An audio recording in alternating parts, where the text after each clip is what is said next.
बिस्मिल्लाहिर्रहमानिर्रहीम। महताब हैदर एक नए एपिसोड के साथ आपकी खिदमत में हाजिर है।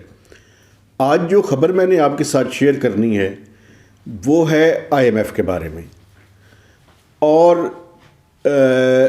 इस तरह की डेडलाइन जैसी कि adviser to PM on finance Shaukat Tarin साहब देते रहे हैं, तो मैं इस तरह की डेडलाइन तो नहीं दूंगा, लेकिन मैं आपसे कुछ बातें जो है वो शेयर करना चाहता हूँ।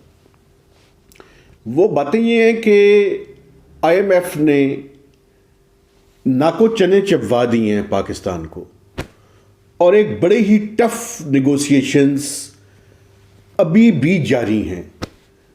IMF ने अपनी डिमांड्स की और अपने मुतालबात की एक लिस्ट पाकिस्तान को पकड़वा दी है, और वो लिस्ट में 5 बेसिक प्रायर एक्शंस हैं।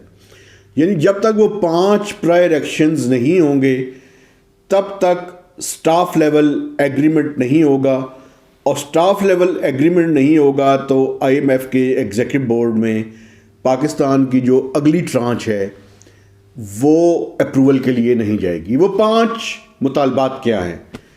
सबसे पहले तो स्टेट बैंक ऑफ पाकिस्तान का जो अमेंडमेंट बिल है वो हुकूमत पाकिस्तान को ले करना पड़ेगा।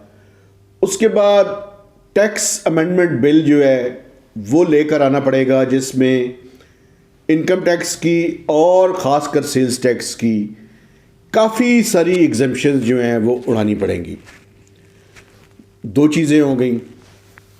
तीसरा, पावर टैरिफ पहले ही हम बढ़ा चुके हैं, जिसमें आपको पता है कि बेस लाइन टैरिफ में हम कोई ₹1.40 बढ़ा चुके हैं, और जो फ्यूल प्राइस एडजस्टमेंट है उसमें भी तकरीबन ₹2.5 का इजाफा जो है वो कर चुके हैं। और मैं आपको ये भी बता दूं, ये जो फ्यूल प्राइस एडजस्टमेंट है ये पाकिस्तान की तारीख की सबसे बड़ी फ्यूल प्राइस एडजस्टमेंट है, और इसकी सबसे बड़ी वजह इस मुल्क के अंदर जो बेजा किस्म की रुपए की कदर को गिराया गया है, तो उसकी वजह से पाकिस्तान के लोगों को उसकी कीमत अदा करनी पड़ रही है।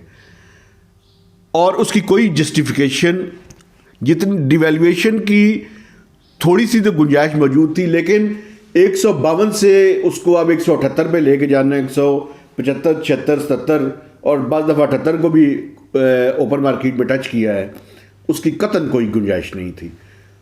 और governor state bank of Pakistan से इसके बारे में पूछताछ होनी चाहिए कि इतनी डिवेल्यूएशन जो है वो क्यों हुई है।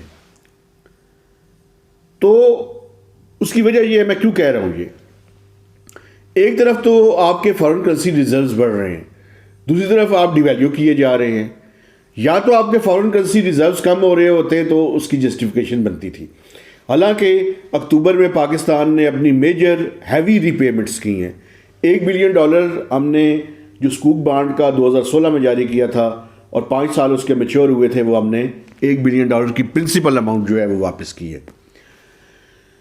तो तीसरी शर्त जो है ये पावर टैरिफ है, और पावर टैरिफ में जो फ्यूल प्राइस एडजस्टमेंट है वो ₹2.53 वो बनती है। जो IMF की चौथी शर्त है, और जो आज जिस पे अमल होने जा रहा है, आज नहीं कल इस पे जो है वो अमल दरामद होगा, वो है मॉनेटरी पॉलिसी। और मॉनेटरी पॉलिसी में मैं आपको, वो कहते तो ये है कि मॉनेटरी पॉलिसी कमेटी डिसाइड करेगी, लेकिन मैं आपको बता रहा हूँ कि मॉनेटरी जो इस टाइम पॉलिसी रेट है 7.25, उसमें 50 बेसिस पॉइंट से लेके 100 बेसिस पॉइंट्स तक का इजाफा होगा। 50 भी हो सकता है, 75 भी हो सकता है, 100 बेसिस पॉइंट भी उसके अंदर इजाफा हो सकता है। और इस टाइम जो है वो 7.25 है, तो मैक्सिमम ये 8.25, कुछ लोग 8.5 तक की बात कर रहे हैं, यानी 125 बेसिस पॉइंट का इजाफा।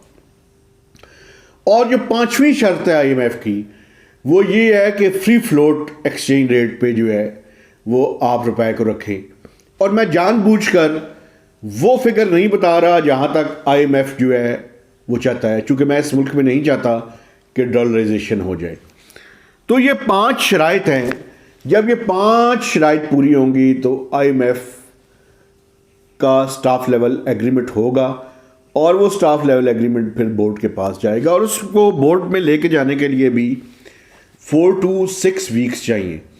तो पाकिस्तानी अथॉरिटीज़ की कोशिश है कि वहाँ पे अमेरिका में, वाशिंगटन में क्रिसमस और न्यू ईयर की जो हॉलीडेज़ हैं उनसे पहले पहले जो है वो बोर्ड की मीटिंग में अगर पाकिस्तान का केस चला जाए तो बहुत अच्छा है, लेकिन अगर उसमें मज़ीद डिले हुआ तो फिर शायद ये जनवरी में जो है वो पाकिस्तान का केस जो है वो अप्रूवल के लिए जाएगा। तो ये 5 शराइत जो हैं वो सामने है। और मैं आपको बताऊं, मैं अपनी तरफ से कुछ कोट नहीं करना चाहता, पाइट की कल एक स्टडी आई है इन्फ्लेशन के बारे में, और इन्फ्लेशन वाज़ेह तौर पे ये नज़र आ रहा है कि ये डबल डिजिट के अंदर जाने वाली है। इस टाइम मंथ और मंथ पे इन्फ्लेशन जो है वो सिंगल डिजिट के अंदर है, एसपीआई डबल डिजिट के अंदर है, होलसेल प्राइस 19 से 20% के दरमियान है, जो सेंसिटिव प्राइस इंडेक्स है जो वीकली जारी होती है वो 15% से ज़्यादा है, और जो सीपीआई है वो इस टाइम 10% से थोड़ी कम है, 9 पॉइंट समथिंग है। तो एवरेज इन्फ्लेशन जो है वो डबल डिजिट के अंदर दाखिल होने वाली है। तो पाकिस्तान के मेरे प्यारे लोगों, आपको महंगाई के एक नए तूफान के लिए अपने आप को तैयार कर लेना चाहिए।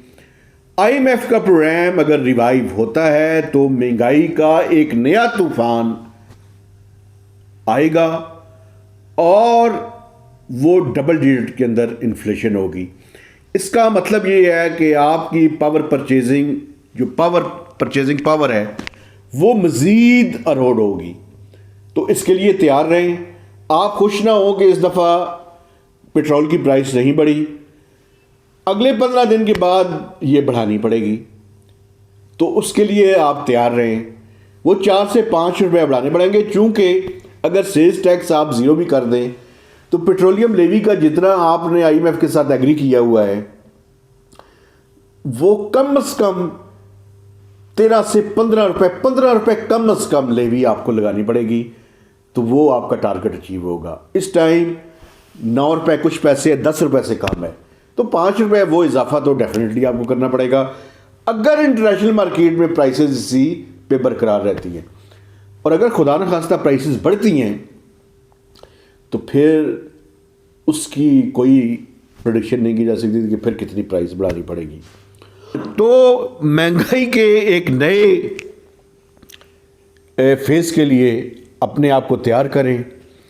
आपने घबराना नहीं है, सब्र के साथ अपनी ये जो बहुत ज़बरदस्त हुक्मरान हैं इनकी हुक्मरानी को मज़ीद 2 साल बर्दाश्त करना है।